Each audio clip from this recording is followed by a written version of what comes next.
The world's biggest Gate 3 Sensei, top 10 expert and anime junkie, our next guest runs the 29th largest anime YouTube channel. He stars as a member of the Anime Galaxy conglomerate and member of the new Anifix podcast. He loves Subway anime and everything in between. Please welcome GLENLOVESUBWAY.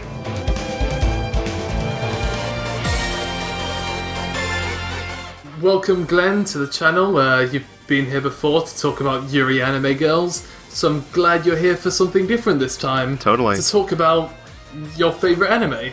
So, that's the question, I guess. What could that possibly be? You basically already said it, though. Did I? Yeah. You said Yuri Anime Girls. I don't know why you said it like that. Gay Anime Girls, though. Can you guess? Oh. Yep. Yep. It's Sakura Trick, isn't it? I was talking about Kiriko no Basket, you fucking idiot. Oh. I'm sorry, I didn't really see the connection. Well, have you ever thought that maybe you're a dummy? Callum, you're an idiot. Sakura Trick, let's go. Okay. Okay, Sakura Trick. This is possibly the stupidest question of all mankind. But why is Sakura Trick your favourite anime? Now, Callum, you see, there was a famous man who made this song. I forget his name, but it was in The Night at the Roxbury. And it goes, "What is love? Baby, don't hurt me." And that has nothing to do with it besides the fact that love is in it. And and it's gay anime girls loving gay anime girls, but it's not as simple as that. Sakura Trick goes a lot more in depth and insightful than that. Trust me, trust me, trust me. Sakura Trick is about honest, curious teenagers, legitimate teenagers exploring their sexuality. Like, you can say, Glenn, it's just fan service and all that jazz, but you're wrong, because you are obviously an idiot, and I am smarter than you. I go to a university, you don't. And maybe you do, but shut up. I do though. Callum, you go for like... Thankfully I wasn't going to tell you you're wrong. Well, I could see it in your eyes. But the people out there, those other people who are saying, Glenn, you're wrong, it's just fan service.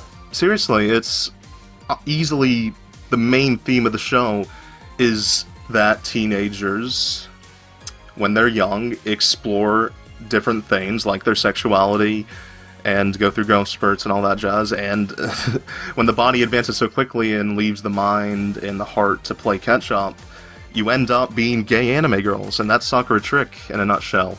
So I'm going to pose this question to you. Say it gets a sequel, jump 20 years ahead, are they still together?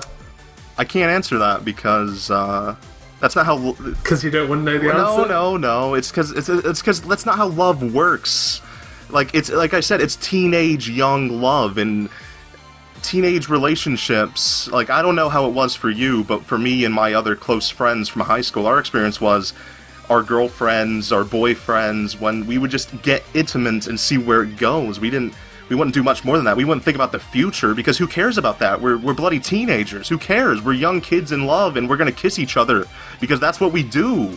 We're gonna rub up against each other and do lewd things, because that's what gay anime girls do, and other people, but gay anime girls are more important. Like, sure, the show itself isn't completely realistic in that aspect, but it's so genuine that Sakura Trick is easily one of my favorite shows because of that.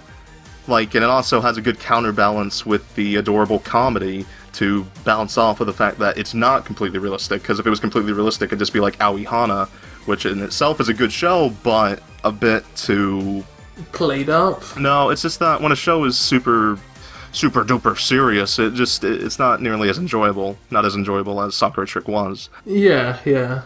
So, this was it was winter 2014, if I'm right. Yeah. So, this is another stupid question, but what made you go, that's for me, that's what I want to see? How did you discover Sakura Trick? Oh, you see, I was walking down the street and there happened to be a drug dealer handing out anime. I fucking looked on AniChart, you idiot.